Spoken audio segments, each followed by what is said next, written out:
Just like that, the prison guard was killed on the spot. Then Theodore calmly took the keys and unlocked the handcuffs that bound him, while the driver in front still hadn't noticed anything unusual.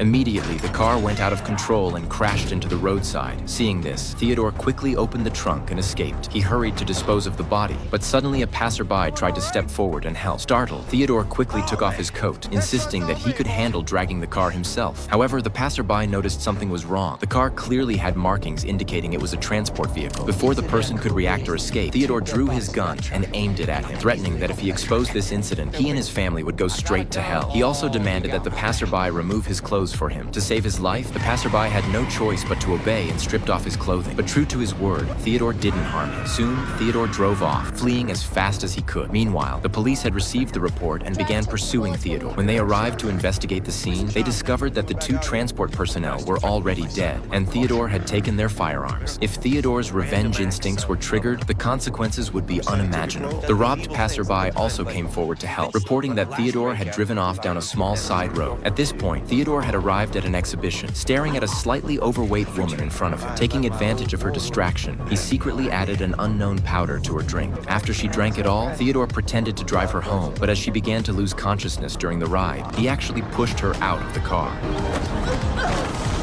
It was clear that Theodore had no real interest in the woman. Meanwhile, the police had located traces of Theodore's robbery and decided to launch an urgent manhunt. Theodore soon found the subordinate who had betrayed him. To punish him, Theodore struck the man with a single blow, knocking him unconscious, leaving him to face endless torment.